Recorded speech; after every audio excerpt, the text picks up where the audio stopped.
Why, hello everyone, it is I, Divine Iconoclast, coming back to you from a slight break here to get back into my album reviews. I've missed a lot of good metal, so I'm going to have a lot more album reviews after this. Today we are going to review the album Mark of the Necrogram by the band Necrophobic.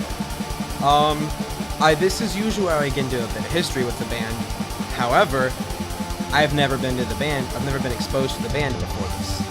So this is my first ever time listening to Necrophobic. Apparently I've looked a little bit on their Wikipedia page. They're like a blackened death metal band. I don't know where they're from, but they've been around for a while. I think ever since the early 90s they've been around, and they have a pretty, historied career and a lot of great classic albums that I've never heard before. So I'm kind of going into this blind, and I don't know quite what to expect. I don't know if there's any lineup changes or whatnot. And I'm like, hey, this is music, I'm gonna listen to it, we're gonna see what I get out of this. So for my new reviews, I'm gonna be trying something a little bit different here. I'm gonna go track by track, and then at the end I'll give my overall thoughts that sum up the album, followed with my favorite and least favorite songs, and then the score. So I think right now, we should start with the track by track. And we're gonna start off with the first song on the album, which is the title track, Mark of the Necrogram. It has some really, really nice tremolo guitar riffs, especially, I think it's a great way to start off the album. It kicks you right in the mouth, doesn't have any unnecessary intros. That's one of my least favorite things on albums, is whenever the intro is super, just like, it's like 30 seconds of noise, or whatever, and it's just not really, anything insanely special. They also has like a really cool thrash riff in it, I think, which I was not expecting, but overall it gave me a really blackened thrash vibe, and I thought that really added to the song. It also has some really nice guitar solos, some really nice middle sections in there, which are kind of like a bit more droning. It's not like it's drone metal or anything, but compared to the fast intensity, it slows down, hits some open chords and whatnot. Overall, I really like this song, a great way to start off the album, and my hopes were really high at this point. We get to the second track then, which is called Odium Seisum, or Kesum. I'm not quite sure how to say that, nor do I know what language it's in. It has a really nice, it's really cool, and it's evil, the acoustic intro. Once the electric guitar kicks in, it still sounds super duper evil, and that's one thing, I guess, if I had to describe the song, it's really evil. I think this song, at least in the intro part, perfectly encapsulates that. Then it kind of has a little bit of like a pseudo-hardcore riff. It's still cool.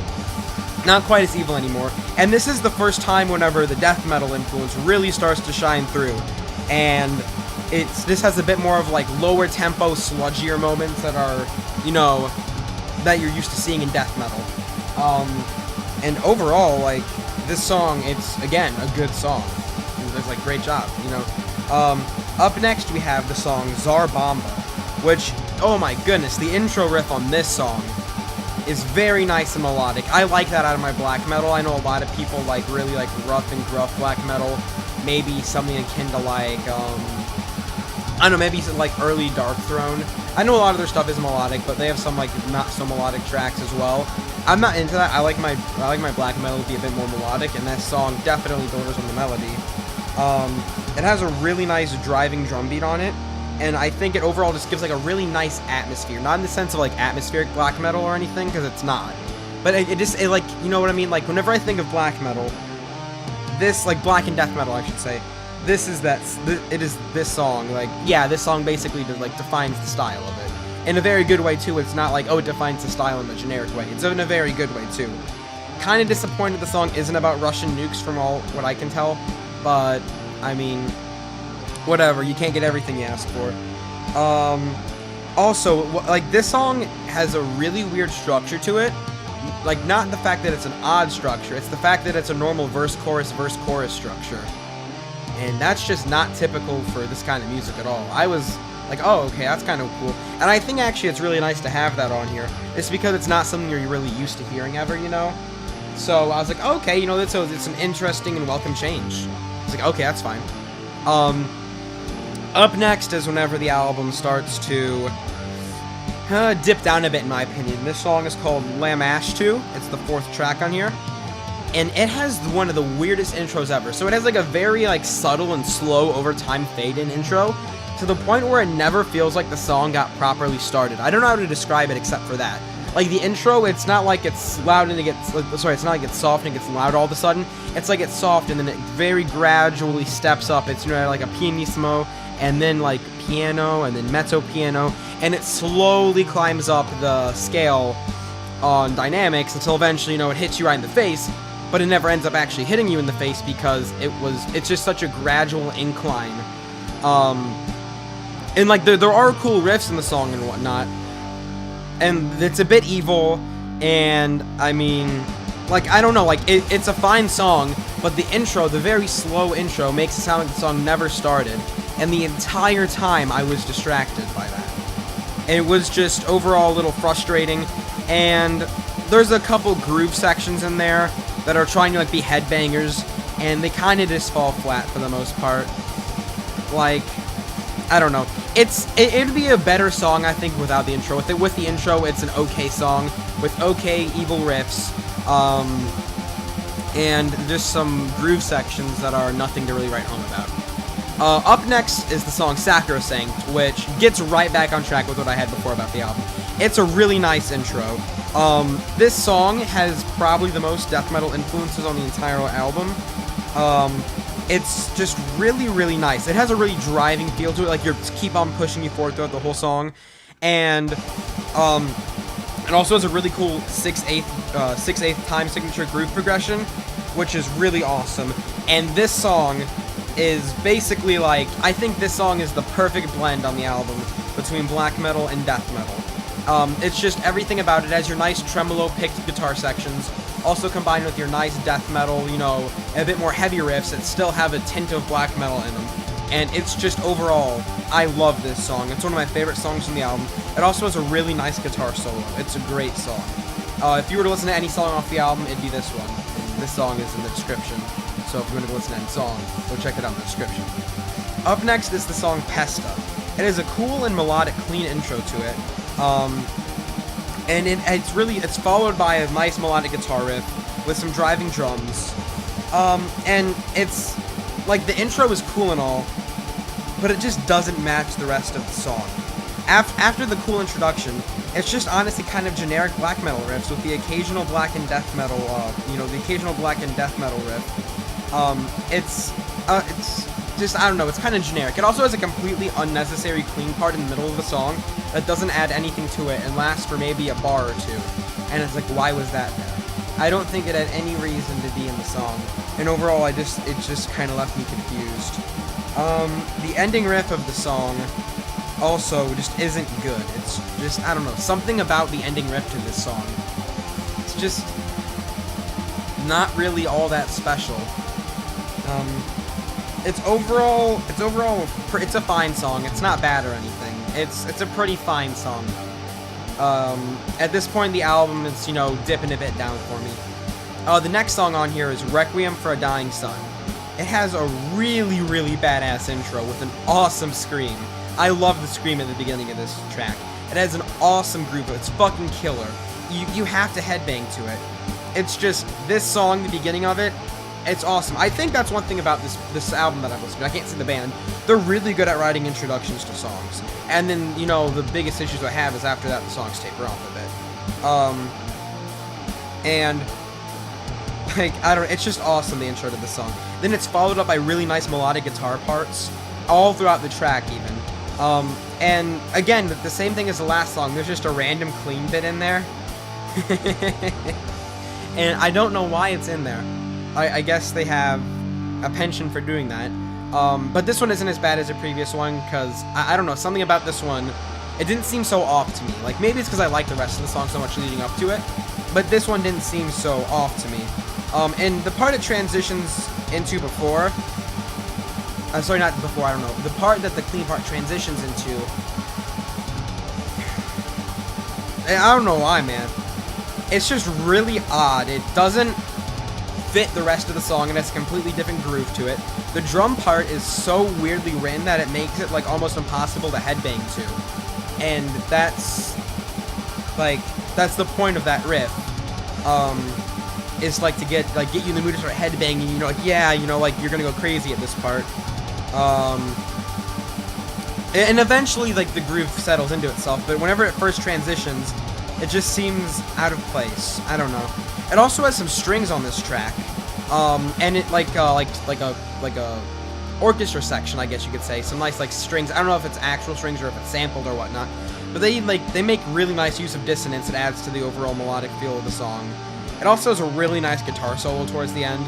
Like, and overall, this song is good. I just, with that middle groove part that's a little bit off, I feel like if they would have had a better transition into that, then I feel like the song would have been better. Up next is the song Crown of Horns. It's honestly really boring generic in the intro. It sounds like a shitty black metal song, in all honesty. It's not even really death metal. It's like, oh yeah, okay. Like, this is like, I don't know, like your typical Dark Funeral song. Like, nothing wrong with Dark Funeral at all, but they have some pretty generic and boring crap after the first couple albums. It's like, oh yeah, okay. Yeah. And again, it's just followed up by more black metal riffs that are just generic, which is eventually followed up by a nice groove section, but it doesn't make up for the rest of the song because it's very painfully short, and it's just, again, followed by more generic black metal riffs. Overall, this song is generic. It's a generic black metal song with some nice groove riffs in there. Yeah, not really much else to say about that one. Next song is From the Great Above to the Great Below. It has a really nice evil intro. It has kind of like a Lamb of God vibe to it. I don't really know how to describe it except for that. Kind of like, you know, like a dark, foreboding groove metal vibe. It's a really good headbanging track with the groove gifted to the band by Satan himself. That's what I wrote down.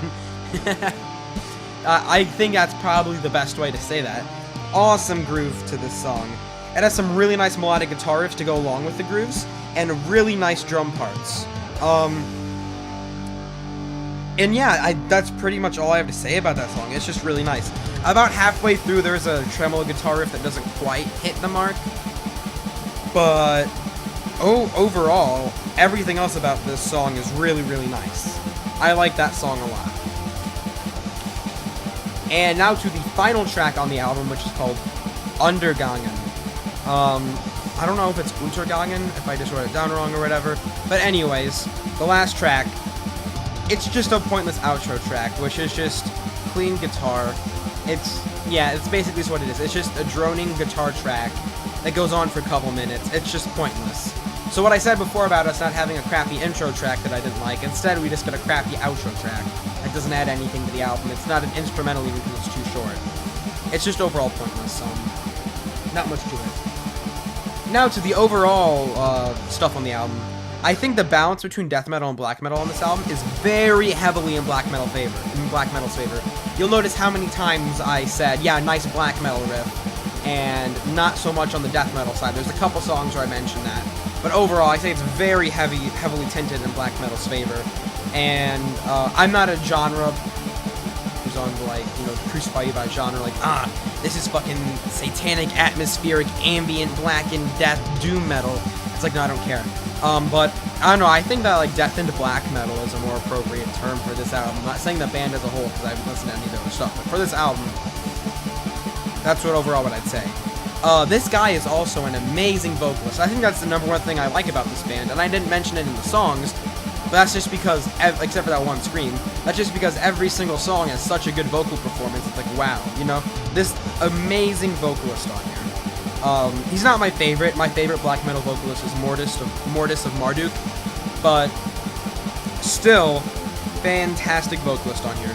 The production on the album is really good. I have no major complaints about it. The drums are punchy, the guitars are nice and clear. You can kind of hear the bass even sometimes. That's cool. The vocals are nice reverb on them, great production overall. The main thing that brings down this album, though, is there's so many generic black metal riffs on here. So many riffs are just like tremolo picking through guitar chords. And I really wish that they used more of the death metal influences on here. Because the album is at its best whenever it had its death metal influence to shine through the most. And I feel like if there was a bit of a more even balance between death metal and black metal, the album could have even been better. Not saying this is a bad album, though, and I'm not saying the black metal influencers are bad. I just think they were so overbearing and they forced it so much a lot of the times it ended up sounding generic.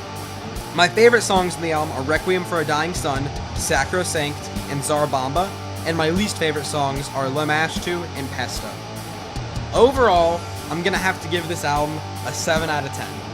Make sure to tell me in the comments why I'm wrong, why it's the worst Necrophobic album in years, or why it's the best thing they've released since that one album in 1995, which was their last true classic before they sold out or something. I don't know what this band has done, I can't tell you. Anyways, 7 out of 10 for Necrophobic, Mark of the Necrogram. Peace out, everyone. Goodbye.